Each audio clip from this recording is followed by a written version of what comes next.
Hello বন্ধুরা, আজ আমি তোমাদের শোনাবো এমন এক সত্যিকারের ভূতের ঘটনার কথা যেটা আমি আমার এক বন্ধুর বাবার মুখ থেকে শুনেছিলাম। হ্যাঁ, একটা রাতের কথা, যে রাতের অন্ধকার এখনো তার ঘুম কেড়ে নেয়।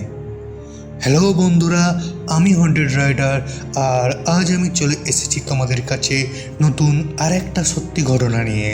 কিন্তু সবার আগে বলে রাখি, তোমাদের সবাইকে জানাই শুভ দীপাবলির প্রীতি শুভেচ্ছা আর মন ভরা ভালোবাসা, আর বড়দের জানাই প্রণাম। তো বেশি কথা বলবো না, চলো ঘটনা শুরু করি। আর প্রত্যেকবারের মতন প্রথম থেকে শুরু করি। আমার বন্ধুর বাবা রবি আঙ্কেল অফিস থেকে রাত করে ফেরা তার কাছে ছিল একেবারে নিত্যদিনের ব্যাপার। অন্ধকার গলি, নির্জন রাস্তা, এমনকি শ্মশান, কোনো ভয় তাকে ছুঁতে পারত না। লোকটা ছিলেন একদম ধীর, হাসি খুশি, আর বলতেন, ভূত এসব বাজে কথা। কিন্তু ভাই, সেই রাতটা যেন অন্ধকারের গর্ভ থেকে জন্ম নেওয়া একটা অভিশপ্ত রাত ছিল। রাত 11:30।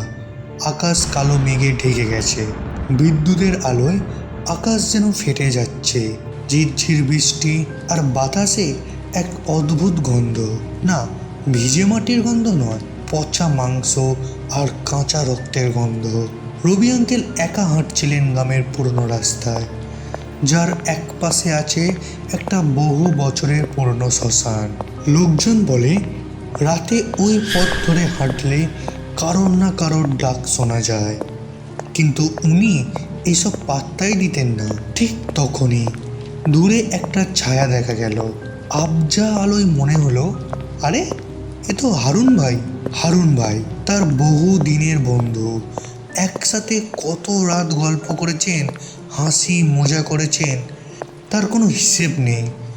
রবি আঙ্কেলের মুখে হাসি ফুটে উঠল। ভাবলেন, চলো গল্প করতে করতে বাড়ি তো ফেরা যাবে। কিন্তু যতই উনি এগোলেন, ছায়াটা ততই দূরে এগোচ্ছে। ঠিক এই সময় রবি আঙ্কেলের মনে একটা খটকা লাগলো। কি ব্যাপার, কোনো পায়ের শব্দ নেই, কেন ছায়াটা বাতাসে ভাসছে? হারুন ভাই দাঁড়াও, চিৎকার করলেন রবি আঙ্কেল। ঠিক তখনই সব কিছু থেমে গেল। বৃষ্টি থেমে গেল, বিদ্যুৎ থেমে গেল, এমনকি বাতাসও নিঃশব্দ। চারপাশে একটা ভয়ঙ্কর নিস্তব্ধতা। ছায়াটা ধীরে ধীরে মাথা ঘোরালো, আর রবি আঙ্কেলের গা দিয়ে হিম স্রোত নেমে গেল। হ্যাঁ, সেটা হারুন ভাইয়েরই মুখ, কিন্তু চোখ দুটো পুরো ফাঁকা, কালো গর্তের মতো। ঠোঁটে এক অমানুষিক হাসি, যেন মৃত্যু নিজে হাসছে। রবি আঙ্কেলের গলা শুকিয়ে কাঠ। হারুন ভাই, তুমি? ছায়াটা কোনো উত্তর দেয় না, শুধু হাঁটতে থাকে তার পাশে। কিন্তু পায়ের শব্দ? না, পায়ের শব্দ নেই, শরীরের কোনো ছায়াও নেই। বিদ্যুতের আলোয় দেখা গেল তার জামা কাপড় ছিঁড়ে ফালা ফালা হয়ে গেছে, মাটি আর কাদা লেগে আছে, আর সেই গন্ধ, হ্যাঁ, পচা শরীরের গন্ধ। ঠিক তখন ছায়াটা থেমে গিয়ে বলল, তুমি আমাকে ভুলে গেছো রবি? এটা এমন একটা গলা, যেন কবরের ভেতর থেকে কেউ ডাকছে। রবি আঙ্কেলের বুকের ভেতর যেন কেউ বরফ ঢেলে দিল। দৌড়াতে চাইলেন, পারলেন না, পা যেন অবশ হয়ে গেছে। তবুও কোনো অদৃশ্য শক্তি তাকে টেনে নিচ্ছে ছায়ার পিছু পিছু। অবশেষে যখন তিনি বাড়ির সামনে পৌঁছলেন, ছায়াটা হঠাৎ মিলিয়ে গেল অন্ধকারে। রবি আঙ্কেল ভেজা শরীরে ঘরে ঢুকে হুঁশ হারানোর আগে যা বললেন তা শুনে বাড়ির সবাই থমকে গেল।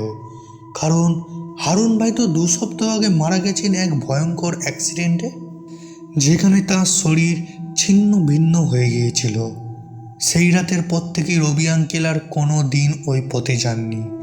কিন্তু আজও যখন রাত নামে, বৃষ্টি পড়ে, বিদ্যুৎ চমকে ওঠে, তখন জানলার বাইরে তাকালে তার মনে হয় সেই চেনা মুখ, অচেনা ছায়া এখনো দাঁড়িয়ে আছে, তাকিয়ে আছে তার দিকে, আর হয়তো ফিসফিস করে বলছে, তুমি আমাকে ভুলতে পারবে না রবি। তো বন্ধুরা, তোমরাও ভাবো, ওটা কি সত্যি হারুন ভাই ছিল, নাকি কোনো অতৃপ্ত আত্মা তার রূপে ফিরে এসেছিল বন্ধুকে নিতে? রবি আঙ্কেলকে কি সে রক্ষা করেছিল না অভিশাপ দিয়েছিল কেউ জানে না। আমি হন্টেড রাইডার আবার ফিরব পরের ভয়ঙ্কর রাতে একটা নতুন সত্যি ঘটনা নিয়ে। ততক্ষণে দরজা বন্ধ করে ঘুমিয়ে পড়ো যদি ঘুমোতে পারো। Thank you.